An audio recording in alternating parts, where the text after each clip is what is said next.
อันนี้พี่น้องเป็นภาพบรรยากาศนั่นเราว่าเพิ่นไปหาหน่อไม้ตอนเช้าเนาะอ่าอ่ะอันนี้หน่อไม้ธรรมชาติเฮาออกจากป่าสดๆเลยอ่าสิไปถามเพิ่นว่าเพิ่นไปหาอยู่ไสอันนี้สบายดีล่ะบ่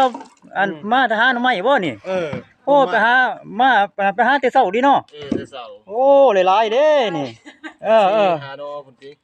ไล่ไล่ไล่จักหน่อหรือเปล่าหาดอไล่หาหน่อเนาะโอ้หน่อใหญ่ดีอันนั้นเทศจะได้กินนี่ตอนเช้านี่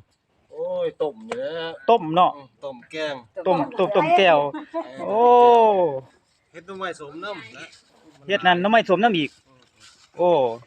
อันแกงเนาะกินกับแจ่วข้าวปีเนาะโอ้ซื้อเขาว่าบาดนี่เด้ครับโอ้เจ้าของหาหน่อไม้เนี่ยก็รอเลยนี่เดี๋ยวมาให้พี่ให้น้องเบิ่งอีกแน่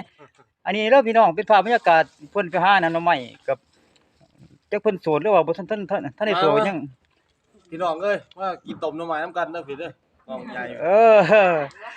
อันนั้นขอถามแหน่แล้วเว้าอันนั้นขอโทษข่อยขอถามแหน่เจ้าแต่งงานแล้วบ่นี่ยังโสดอยู่บ่โอ้ยแต่งงานแล้วว้ายสมาคือยังรอแท้รออยู่สิเอามาอยู่สิเอามาอีกก็จะได้มาอีกคันอยากงานไรไม่ต้องกินแกงหน่อไม้หลายๆเด้อสิเอามาให้อยู่ห้องค่ะ อันนี้เป็นภาพบรรยากาศเล็กๆน้อยๆเนาะพี่น้องเนาะขอขอบใจหลาย